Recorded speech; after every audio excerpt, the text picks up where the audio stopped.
किसी का भाव है कि जितनी देर हम कथा सत्संग में रहते हैं उतनी देर तो हम डूब जाते हैं, पर जैसे ही वहां से निकलते हैं फिर से संसार में आकर ये दास प्रभु का विस्मरण हो जाता है। क्या करें? ये तो एक व्यक्ति ने लिखा है, पर ये 80% लोगों की स्थिति है। 80% लोगों के साथ यही होता है। जैसा देश वैसा भेष। यहां आ गए तो महाराज बिल्कुल ऐसा लगता है 3 घंटा बैठ करके बस यही महाराज जी की ही है सब कुछ, इन्हीं के संग लग दो, वृंदावन को भजना है और कुछ करना नहीं। और जैसे यहां से बाहर निकले, नीचे पानी पूरी वाला देखा, मैंने देखा था कल मैं गाड़ी से जैसे ही निकला तो मैं देखता हुआ जा रहा था। भाई कथा के बाद श्रोताओं का चेहरा बता देता है कितना सीख के निकले हैं।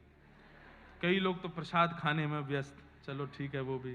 कई लोग आपस में व्यवस्था कर रहे हैं, टैक्सी कहाँ कैसे निकलना क्या।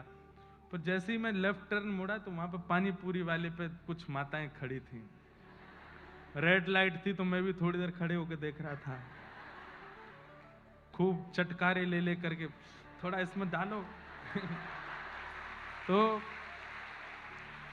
मैंने कहा वाह माता जी,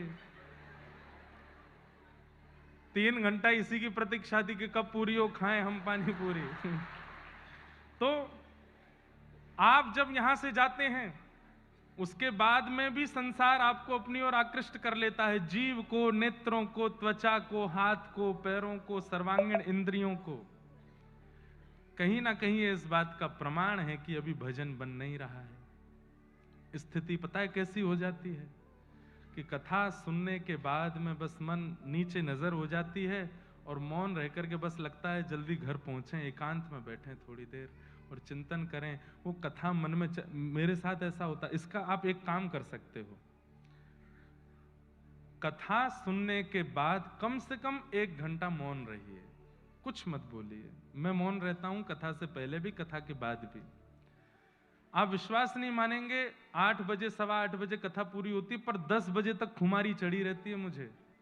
वो विषय कल सक्कूबाई नृत्य कर रही थी चित्त में, सक्कूबाई का वो स्वरूप दिख रहा था। परसों पुरंदरदास और पुरंदरदास की पत्नी सरस्वती बाई वो दिख रही थी।